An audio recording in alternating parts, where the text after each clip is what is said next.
Before we met, I had been working at a large technology company for about 2 years. And at the beginning of this year, things had become very difficult. I had joined a new team at this company. I had met with the manager and other team members before I joined. Everything seemed great.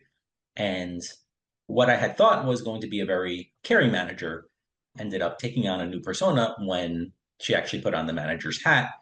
And I found myself going from working a long day, 9 hours, to working regularly 11, 12 hours a day, skipping lunch.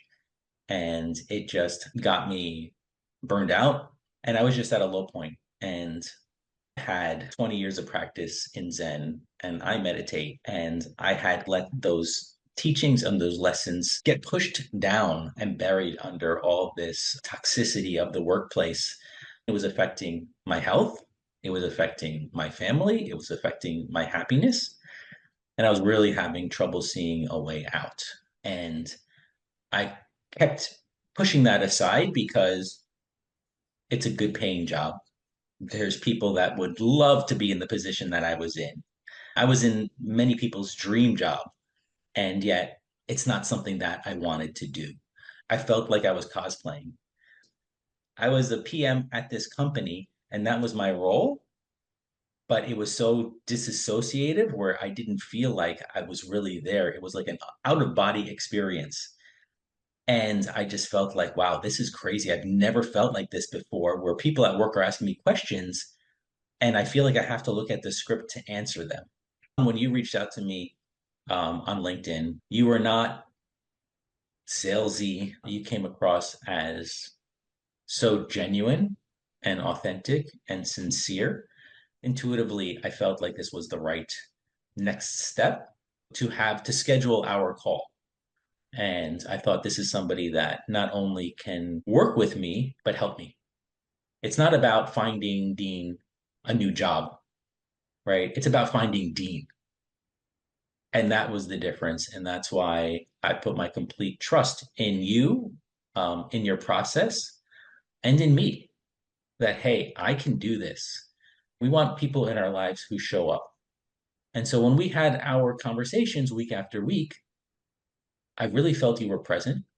I felt you cared, not just about the work we were doing, but about me. And I think that's rare in this world. And it's different. It's not the typical approach that I think most career counselors and coaches take. The focus is not on the job, it's on you as a person. And I think that's so special. So I was looking for what other options are there for me?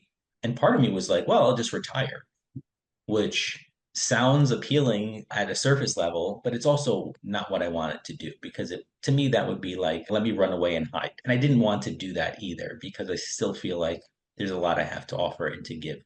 What are some of the results that you can share or like aha moments that you had along the way?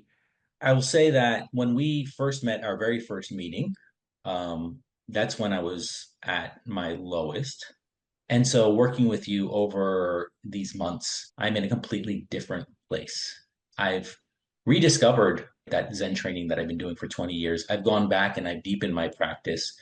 So investing in myself again and starting a newsletter business that I started a couple of months ago to explore how do you become empowered in your day? How do you not let things get you down as best as you can? And I want to do that, number one, for myself, but I want to help other people do it as well. If I can't do it for myself, how can I help somebody else? And so that's where I am. And so I've made the decision to leave the company. I'm lucky enough to have had an offer from another company that I'm starting the new role soon. And my newsletter has been out for a couple of months now. And this isn't something that I would have done. I hated the concept, the idea of spending money on myself because I was like, maybe we can use this money elsewhere. But I was always very reluctant to spend it on myself.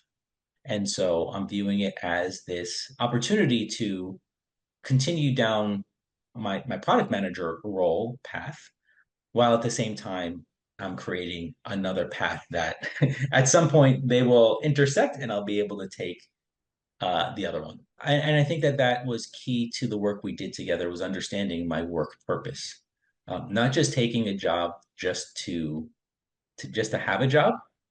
And I understand that there are people that are in that position, but all of us have this other purpose within us. And my purpose is to help other people become empowered, get grounded in their day-to-day life, try and bring a little bit of relaxation, happiness, and fulfillment. So it's about giving ourselves that space to make those choices because these small choices add up to big change. And so if I can be a part of somebody's journey and help them along the way, help them make some of those choices, that's what my purpose is. What are some of the lessons that you've learned along the way? I think what really sticks out for me is to number one, be patient. And at the time we started, I know the program and the process was, well, within this period, 4 months, 5 months, 6 months. And at the time, that seemed like an eternity. You know, when you're miserable and somebody tells you, well, just wait a few months, that's not what you want to hear. You want an answer now. And unfortunately and fortunately, these things take time because the choices and decisions I would have made from a desperate place, 4 months ago, 5 months ago, are different from the choices that I would make now. That's what I learned. Perseverance. We worked week in, week out together. There was homework, and it's very easy along the way to say, you know what, I'm not going to do this. Where's the change? And it's about just moving forward, having that resilience, transformative. Tell me about that. So the person that I was 4 months ago to the person I am today, it's not the same person. Yes, I'm Dean, but I'm not. And this transformation was very conscious. It was very intentional. And so working with you every week, I had the opportunity to explore myself again and understand, okay, I don't want to be this dean anymore. What dean do you want to be? And let's work towards that. I would always recommend people, right, look at their options. Taking this course is one option. What are the other options they have available to them? Take the course, take a different course, do nothing, and try to play that out. Like, where would that take them? What's their goal? Do they want to really invest in themselves and try to achieve something for their well-being, for their future? And I'm not saying that it has to be this course, right? I would recommend it to anybody, and I have recommended it um, because the course is really you, and you bring such a passion to what you do um, that is so rare. So I would definitely recommend you and the course and how much it has helped me. But for somebody else, I would say, right, look at your choices, look at your options, but no matter what, invest in yourself, invest in your happiness, invest in your well-being, because it goes back to whether we like it or not, we're going to change. It's just what do you want that change to look like? And doing this work, you really explore that. Not just what job do I want, but who do you want to be? And I think that's the difference from just having a career counselor to, hey, let's polish up your resume, let's fix your LinkedIn. I mean, that's great. Yeah, I mean, do that. But make sure what you're putting out there is what you want. Because if you're just blindly following the path you've been on, then you're potentially missing a much better path that would make you happier and more fulfilled.